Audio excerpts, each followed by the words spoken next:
ये हत्या अररिया के व्यवसायियों में दहशत पैदा करने के लिए किया गया, पैसे वसूलने के लिए किया गया। 3 महीने के अंदर इस मर्डर केस को हर कीमत पर स्पीडी ट्रायल करके उसको सजा हो और 72 घंटे के अंदर आप ओपन करिए कि हत्या में किस किस का हाथ। अररिया में बीते दिन दवा व्यवसायी दीपक भगत की हत्या कर दी गई थी। सांसद राजेश रंजन उर्फ पप्पू यादव ने आज उनके शोकाकुल परिवार से मुलाकात की, साथ ही इस दुखद घड़ी में अपनी गहरी संवेदना व्यक्त की और परिवार को सांत्वना दी। इस मौके पर उन्होंने कहा कि इस क्रूर घटना से मन व्यथित है और हम प्रदेश में लगातार बढ़ती अपराध की घटनाओं पर गहरी चिंता व्यक्त करते हैं। सांसद ने सरकार से आग्रह किया कि प्रदेश में अपराध पर सख्ती से लगाम लगाई जाए ताकि निर्दोष लोगों की जान की सुरक्षा सुनिश्चित हो सके। उन्होंने मृतक दीपक भगत के प्रति श्रद्धांजलि और उनके परिवार के प्रति संवेदना व्यक्त की। साथ ही इस मामले में एसपी और डीएम से बात की और पीड़ित परिवार को न्याय दिलाने का आग्रह किया। कुछ समझे 1 महीने के अंदर लाइसेंसी हथियार, और जब तक इसकी पूरी सुरक्षा नहीं होती है तब तक इनको यहाँ गार्ड की व्यवस्था की जाए और 3 महीने के अंदर इस मर्डर केस को हर कीमत पर स्पीडी ट्रायल करके उसको सजा हो और 72 घंटे के अंदर आप ओपन करिए कि हत्या में किस किस का हाथ और इसके पीछे कौन कौन है।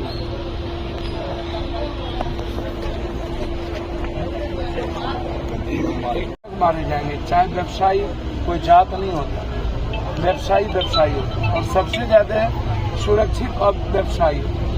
टैक्स भी व्यवसायी दे, इनकम टैक्स, सेल टैक्स, सभी तरह के टैक्स का आतंक भी व्यवसायियों पर हो, डीटीओ का भी आतंक व्यवसायी पर हो, एमबीआई का भी आतंक व्यवसायी पर हो और अपराधी माफियाओं का आतंक भी व्यवसायी पर हो।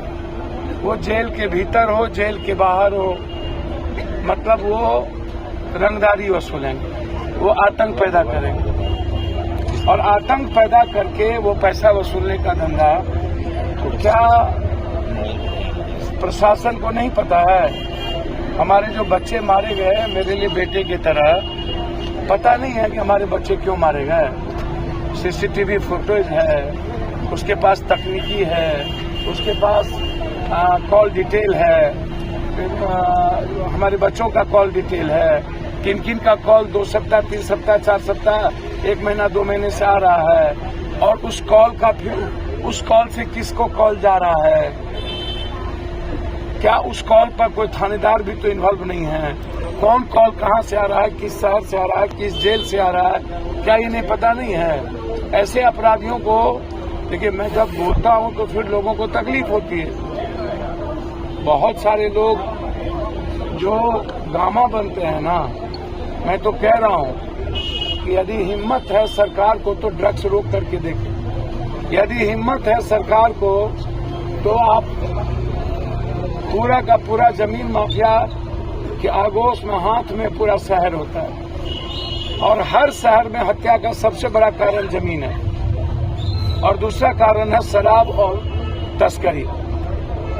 चौथा कारण अपराधियों का आतंक। तो मैं तो सीधा कहूंगा कि ये सीधा कनेक्शन जेल से है। जेल से फरमान आता है व्यवसायियों को, आतंक पैदा किया जाता है और पैसे वसूले जाते हैं। हर कीमत पर एसपीटी ट्रायल करके उसकी जेल में ऐसे अपराधी को तुरंत सजा किया जाए।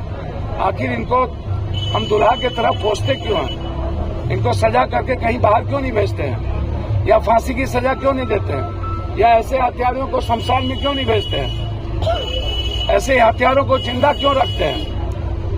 आम आदमी के जीवन सुरक्षित नहीं रहने के लिए या उसकी खुशियां छीनने के लिए? जब हमारे पास पूरा का पूरा साइबर है, हमारे पास सब कुछ है, उसके बाद हम क्या करते हैं ये हमें बताइए। इसीलिए अररिया के व्यवसायियों की इस लड़ाई की मुहिम को जब तक हम अंत नहीं करेंगे, हमारी बात एसपी साहब से भी, हमारी बात डीजी साहब से भी, और इस इशू पर हम गंभीर हैं। कोई भी बड़ा से बड़ा अपराधी हो,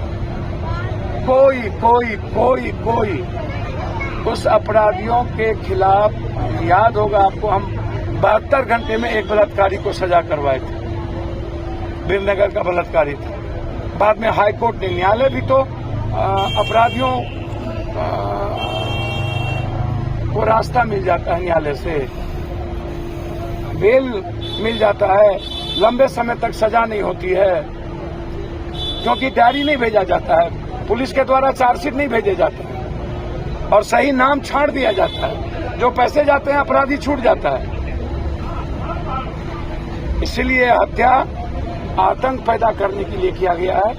ये हत्या अररिया के व्यवसायियों में दहशत पैदा करने के लिए किया गया, पैसे वसूलने के लिए किया गया।